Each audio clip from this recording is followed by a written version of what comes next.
Welcome back to season 2 of Energetically You, where we talk all things healthy habits, abundant mindset, and optimal wellness. I'm your host, Megan Swan, a mindset and wellness coach. I love helping women optimize their wellness through plant-based nutrition, movement, mindfulness, and mindset practices that having them feel more aligned with who they truly are and confident in their own skin. I'm the creator of the Sustainable Integrated Wellness Approach. I am also living in Mexico, and I have been for the last 12 years. At 30, I sold everything and went on my own eat, pray, love journey, if you will. And now at 42, I'm still on my first stop, loving life and feeling more empowered than ever before.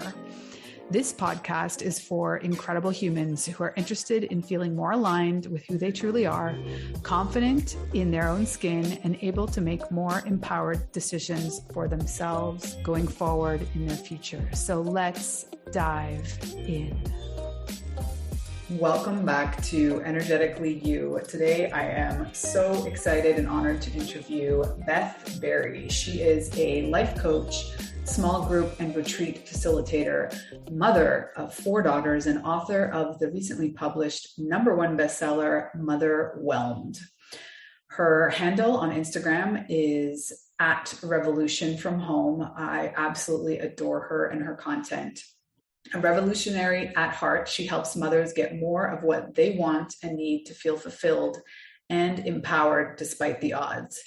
She believes that self-aware, self-compassionate, well-supported mothers who know themselves to be worthy of pleasure and joy-filled lives are powerful beyond measure and essential to healing the world.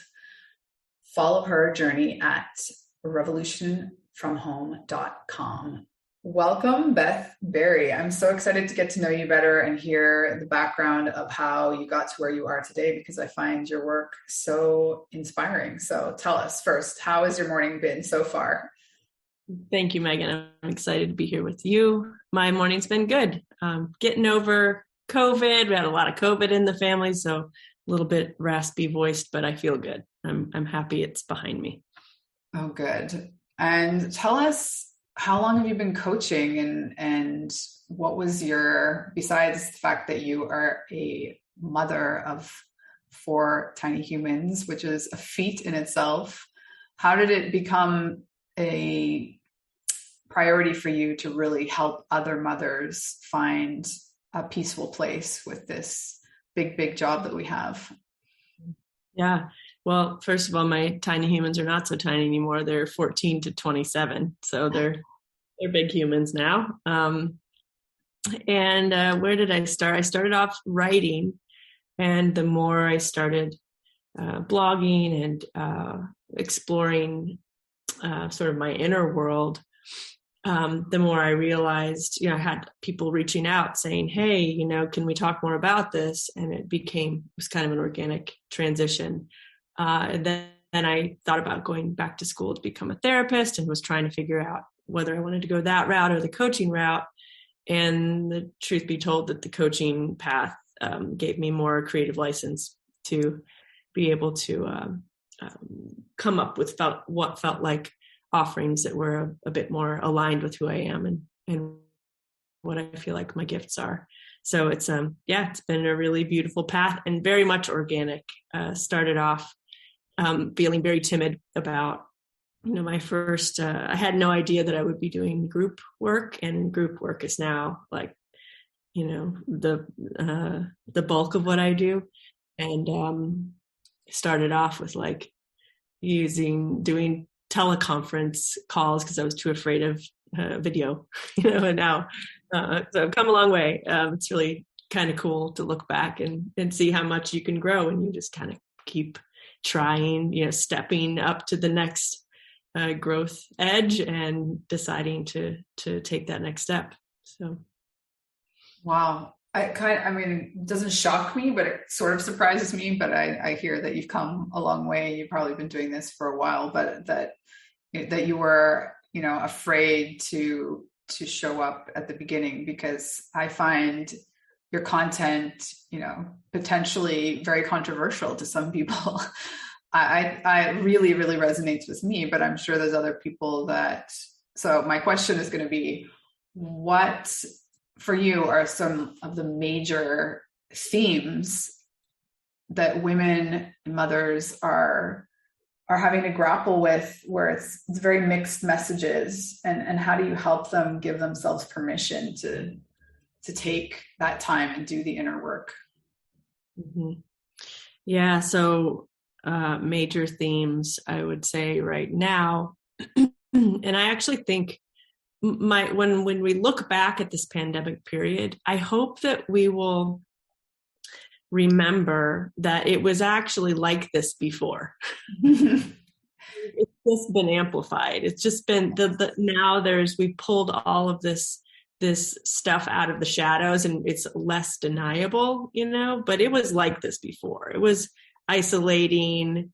It was a disproportionate load on mothers. It was a lot of invisible labor, inequities in relationships. That was already happening. We're just seeing it a little more clearly now.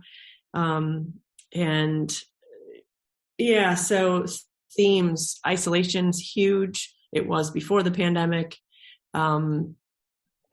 A general sense that the reason, and this is one of the core stories that I'm trying to, this internalized narrative so many mothers have, that it must be my personal inadequacy. That must be the reason that this feels so hard, or that I'm not enjoying motherhood more. And I just think that is the farthest thing from the truth. I actually think it's the conditions under which we're mothering, that no one would thrive well under these circumstances, under these conditions. And so I would say a lot of it is, what I seek to do with clients is help build self-awareness and really get clear on what our needs are for thriving. A lot of mothers shy away from the fact that they even have needs, or they feel embarrassed that they might have them. But I see us as being no different than any other living being. I mean, my houseplants have needs, and I don't judge them for having preferences about whether they have more or less sun or water, whatever. And if I put the plants that need a lot of sun in the, over in the corner without sun, they're not going to thrive. And if we can start to really look at ourselves as living, breathing beings, organisms, all unique, and say, what are the conditions that support my thriving? And then then there's worthiness piece, right? Then we got to look at whether we feel worthy of thriving. And there's a lot of reasons a lot of us don't, right? So a lot of it is self-awareness work, and then also self-compassion, building a sense of self-compassion. Otherwise, what ends up happening is that we learn more and more about ourselves, and then we have more ways to weaponize that knowledge against ourselves. If we're not rooted in self-compassion, that now I understand, and now I have even more things to beat myself up about, right? Yeah. And another thing that I really seek to do in my work is connect women who are on a growth, and mothers who are on a growth and healing path, because I find that this work, it's exponentially less isolating and frustrating and painful when we're doing it together, and we're realizing, that the purpose has a greater meaning. It's not just because I want to feel better. It's not just because I want my kids to have a healthier life or better chance at thriving than I've had, but that there's cultural context, that we actually, if we are united and we're coming together through the growth journey, and actually that's when you start going, oh, this isn't about me. This is systemic. All of you are feeling the same thing. And we don't even know that half the time when we're in our single family households, just in the daily slog, trying to survive it. Yeah.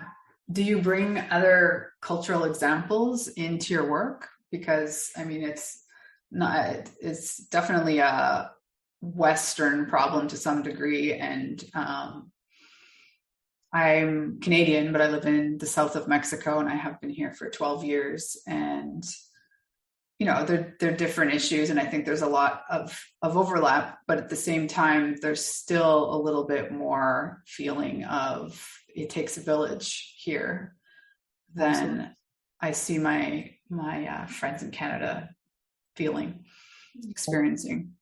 Yeah, we do talk about that cultural context and how it is different in different places. I lived in the south of Mexico for 4 years myself, and in Chiapas, and had a very eye-opening experience of recognizing just how much, even if we change one or two factors, one being grandmothers are back in the home, or if not in the home, close by, and they're an integral part of the family system. That alone would change so much, right? If we had that to work with, and that's not the case for most people. And then the other one is roaming packs of kids in neighborhoods. If you've got that I certainly had when I was a kid, and that is just not the norm anymore. And you take those two things out, and even if nothing else were to change, but we had those back, we would experience a tremendous amount of relief. And it is very much cultural. I was really struck too when I lived in Mexico by how family centric it was.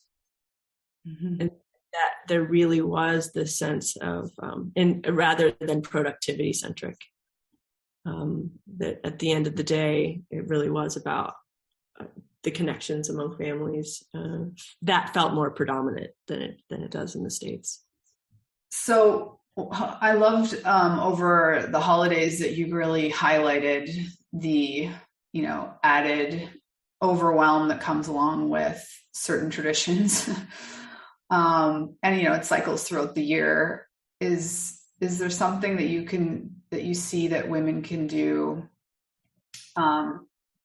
to, I don't know, do you feel like it's a communication problem for asking where they need more help, as much as it's the system itself? I do think communication is big. Again, that a lot of that goes back to being rooted in worthiness. If we didn't see that our own mothers had more support, the kind of support we're looking for, or if we don't see so many of our own mothers mothered from a place of martyrdom, or a lot of unmet needs and coping strategies in order to deal with their unmet needs. And so often we don't have healthy examples of what it is to have our needs really well met. We also look around, and most people around us don't have their needs met either. And so to center our own needs and to speak up for them can bring up a lot of shame, comparative suffering. Who am I to ask for these things that I need when this person over here is, struggling so much more than I am. So yes, and then communication within partnerships is also a huge one. I hear a lot, particularly among mothers who have are staying home with their kids, this narrative of, well, I chose this. I chose to be home with my kids, therefore, who am I to complain that I'm not thriving under these conditions? And to that, I would say that we don't know what we're getting into when we choose any of these paths as mothers, and it's okay to say, I did choose this, and now I want to choose something different. This isn't quite the right configuration. Many also, when we get into partnerships, we don't realize the unconscious agreements we're making with our partners about who will be responsible for what. And it requires some pretty, advanced communication tools and healthy relationship dynamics in order to navigate the complexities of modern partnerships, because of how many stressors we have on our shoulders. And you take the village away, and each person if you are married to or with a partner raising kids in your single family household, you're essentially, between the two of you, or if you're in a single parent, having to be the entire village yourselves all of those roles that used to be filled by mentors and allo parents, community support, are now on the shoulders of one or two people. And it's just simply too much for any of us to feel like we're doing it well. So often the mothers feel like their needs are deeply unmet. And so do the fathers or the partners for different reasons. So the thriving is just really challenging under these conditions. So I think it does, in order for us to center our thriving and really try to thrive, I don't think that there was a lot of focus on that in generations before us. There was a much more of a, you survive it and you don't complain and you put your head down and you work harder. And we're actually saying, we're changing the standards. We're saying, no, actually thriving is something I want. I want that for my children. And if I want that for my children, then I have to model it for them myself. And that's where a lot of us are getting stuck. We're going, okay, I'm going to try to create this really beautiful childhood experience for my kids. And often that's at the expense of the parent and their own wellness, their own thriving. So that's one thing that I seek to change in my work as well, is that we've got to be centering both our needs and our kids' needs if we're going to change this pattern over generations. Because otherwise they watch us not thriving, trying to ensure they're thriving. But then by the time they are parents themselves, then they can, count on the fact that they won't be thriving either. And we just keep this cycle going. Keep repeating. That really resonates. I'm curious, where do you see the moment in time where, because, my mom's the first to admit that she unapologetically had much better boundaries. There's a lot less expectation to have, it always frustrated me as a kid that there were like adult times and adult themes, and I really that frustrated me. But at the same time, there wasn't this obligation on parents' part for such quote unquote conscious parenting, or to just be there as much physically, mentally, arguably spiritually as it is now. And do you see that there was like this clear shift in expectations, or has it just kind of been this slow working away of boundaries? Yeah, I mean, it's interesting because I think we've made a lot of progress as we better understand child development, for example, and what makes for healthy child development. Fantastic. Great. If we then, what I think that the result of that is we become totally child-centric, and it's the child's needs, the child's desires, the child's lead with everything we do. And I'm all for forming healthy attachments with our kids, for sure. But so much of the time, again, I really feel like that only really works well if they're attached to more than one person. Like otherwise, all of that burden is falling on one person. So, if our kids were forming healthy attachments with multiple adults in their lives, then there would be a little bit more of a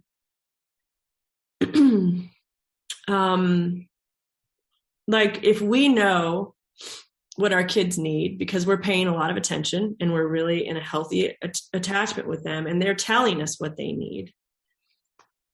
And we have more than one kid, we start looking at having multiple kids. Those, in order to meet those needs well of the child, you're talking about a team of people that are needed in order not to burn out the parent. And so I think this is a generalization, but I think our parents' generation, part of what seemed like, yes, I do think there were in some cases better boundaries. Some of that was perhaps rooted in this sense of like, those boundaries weren't necessarily intentionally put there because we were trying to create healthy dynamics within the system. It was more like, no, dude, like unawareness. lack of awareness. I'm a kid, you're a kid, I'm an adult. There's the boundary. But now we're coming in and we're trying to create more intentional boundaries and say, okay, we've become child-centric. How can we pull it back to actually what does it look like to have a healthy family system? And in a healthy family system, no one person's needs get centered above everybody else's. That's not to say that there aren't stretches of time where that happens. When you have a baby, the baby's needs get centered, clearly, but most of us have learned that if in that the caretaker's needs aren't also centered, burnout is inevitable. Yeah. I don't know if I'm a huge fan of Rich Roll, and he recently had Dr. Lisa Miller on talking about her new book, The Awakened Mind, and it's a brilliant interview. But one of my things that really struck me was she pointed out how a couple generations ago, there was so much more onerous on mentors, teachers, any authority figure really to take on, she uses the word spiritual role, but, sort of like a deeper caring type role for every child as if it's to some extent like their own. And that's sort of been broken over the generations where I think as teachers, they're to some degree, afraid to have that kind of relationship, or there's just other things that are overwhelming them to different degrees. I'm curious what your thoughts are on the teacher-student relationship, how it's shifted over the years. Yeah. I do think this is such a huge one that there's a lot of fear in the mix, right? There's a whole lot of because we've created a culture of fear where not only do we have to fear letting our kids go play in the neighborhood because we're going to have, CPS called on us, but also teachers and other people who would serve as mentors are having to be extra careful not to be seen as being inappropriate or whatever. I just think this, again, we've built awareness and we're calling out a lot of the problems that have existed when there weren't healthy boundaries between mentors and children. But we've kind of bred this sort of distrust. We also distrust each other as adults. So how incredibly picky, for lack of better words, we become about who influences our kids, and taking that to an extreme. And now if this adult who would potentially be a mentor for our child doesn't pass a whole lot of tests, all the tests, then they're a no. They can't be a mentor. They can't be an influence for our kids. I think our perfectionism has come in and is really making things that much harder. And it's not that we're always, as the parent, doing it a whole lot better, because we're totally fried. Mm-hmm. So unrealistic standards, I think, for other people who would be of influence to our kids. And it's putting that much more pressure on ourselves. We're afraid. We're afraid because now we know more about trauma. Now we know more about the damage that can be done. And with this knowledge, we're then sort of from a place of fear saying, there's all these people if they haven't done their own work in this area, in this area, in this area, in this area, then they can't be of influence because they might traumatize my children. Okay. Well, let's move away from, we agree that we need some of the village back for sure.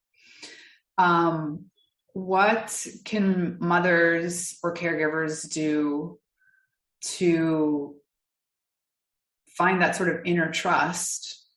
Because I think as a mom, I have that same fear. Every phrase that comes out of my mouth, is this going to somehow be traumatic? I try and be as conscious as possible, but once in a while I'm not.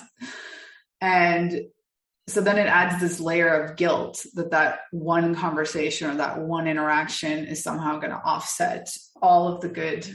How do you help moms come to a sort of a grounded place where they have all this information on how to do it and not to do it, and at the same time you have to trust your instincts on?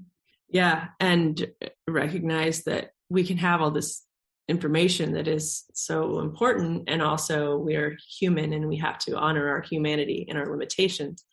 I think so much of this again would be helped if we had more intergenerational connections, so that we could see and hear from people who've gone before us, like, no, like that's not how it works. Of course you're going to mess up your kids.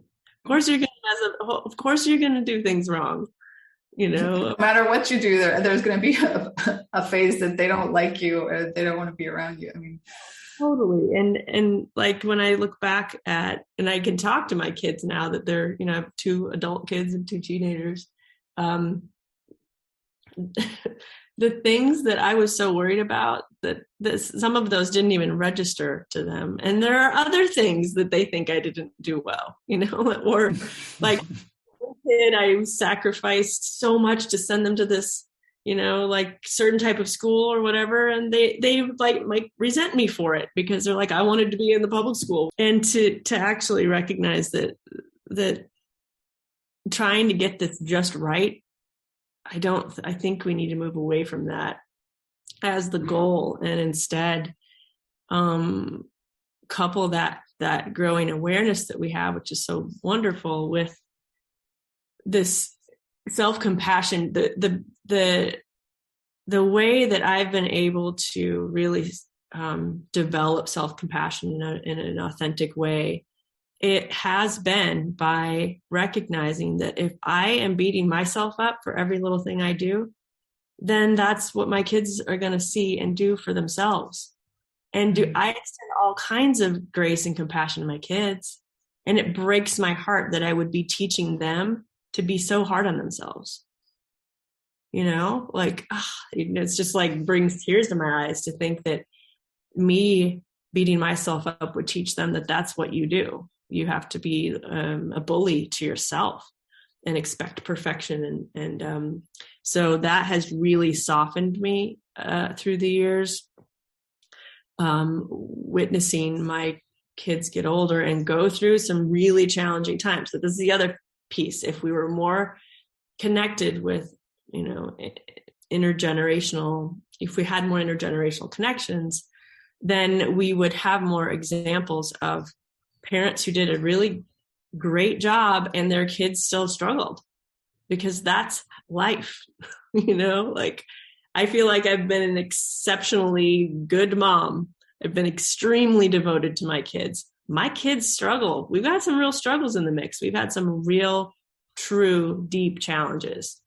And we will continue to, because my children are human beings, and because I'm not their only influence. You know what I mean? We have not only the people who are in their lives personally, but all of the overculture that is feeding them distorted messages about their worth and their worthiness and their beauty and their lovability. And it's a whole lot.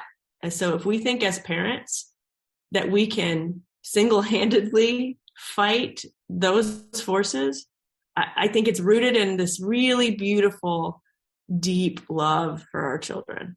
It's really beautiful, but there's a shadow to that. And the shadow is actually being, actually thinking that it's our responsibility, or that it's even possible for us to keep life from reaching them somehow, keep life from affecting them. So I think this kind of leads me back to something that I come back to over and over, is that I believe that a part of any healthy family system and a healthy sense of self includes a hefty dose of grief and space for grief in our lives, because we've got to have something to fill this gap between what we're able to offer our kids and what we wish we could. Even if we're just looking at the world at large, the world I wish I could offer my kids and the world that actually exists, I need to be able to bridge that gap somehow with grief practices. so that I don't either harden myself off, become a cynic, or be reactive out of fear, when life is creeping in and influencing them in ways I don't have control over. I think we need a healthier relationship with grief, that can be a really a healthy tool that can keep us more grounded when the inevitable happens and life gets a hold of our babies. So I have so many follow-up questions, but out of respect of your time, try and only go a couple more. One, I wanted your thoughts on, the simplest form is sort of this keeping up with the Joneses, but it came to me more when you were saying, when our kids are struggling and, we all live such curated lives, at least on social media, how do you help caregivers, reach out when they need help or not? It's not necessarily a reflection or of your lack of skills when something goes wrong. Yeah, I actually think that, like, if we look back throughout our own lives, if we had only had like the influence of our mom or the influence of our dad, and that was it, I think most of us can look back and be like, that would not have been sufficient, because I needed all those teachers. I needed all those peers. I needed those neighbors, because each of them taught me something different about who I am. And drew out different gifts. And I think this is another fear we have. We're afraid that we won't get it right, or that someone else will, have negative influences on them. But I think that what you're describing is, evidence of our hyper individualistic wiring, conditioning. Especially, in Western cultures, in the U.S. for sure, that has actually been sort of, conditioned into us since we were born. That sort of evidence, even in mothering, like it's evidence that you're a good mother if you can figure it out without having to burden anyone else or ask anyone else for help. And I just think it's just like one of the most toxic messages out there, because then when you are human and actually need the support of a community, because I actually believe that we need a whole community to build, to develop a whole child. I don't actually think that is possible with the influence of one person, nor is it meant to be, nor is it fun for anybody, frankly. Just not.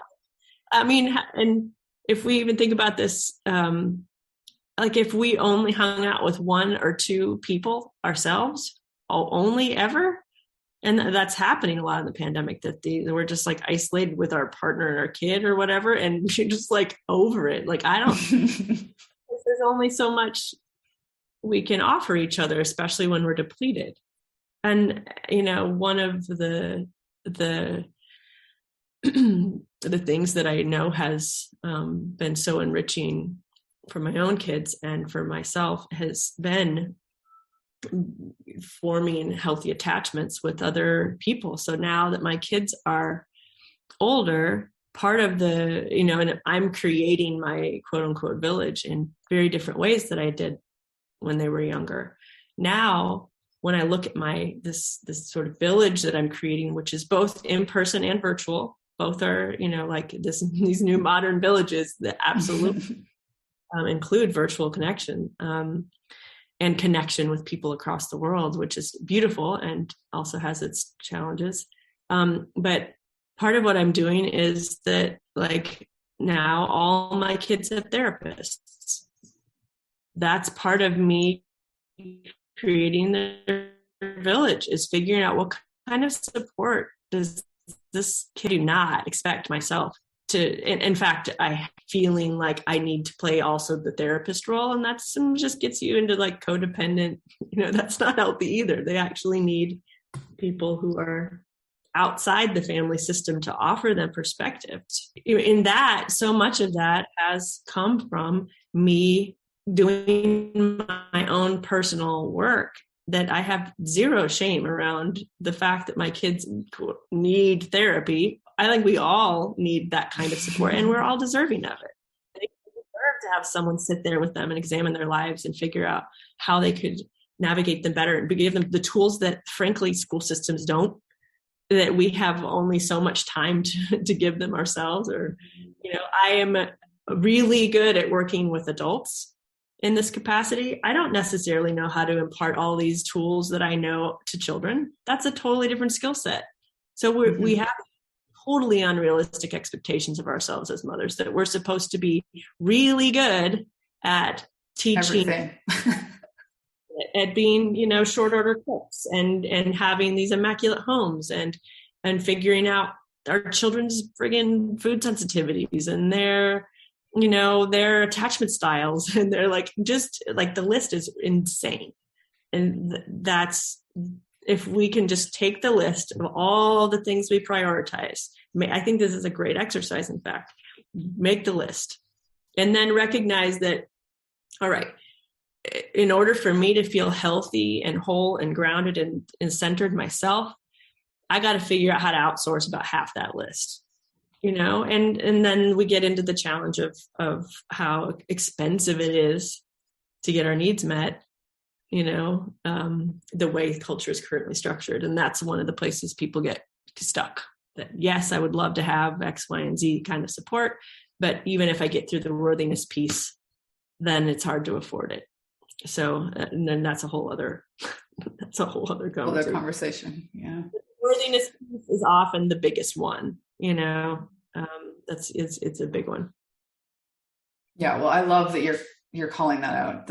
I was offered a therapist when my parents got divorced at 7, and then later when my dad passed away, but it was always presented to me as this, because you have a problem or that you're broken or, this it wasn't something I was going to advertise. And it took me to this stage, in my 40s, before I invested in my own help in that sense. And I think it's so important what you just said, just making it, normalizing it.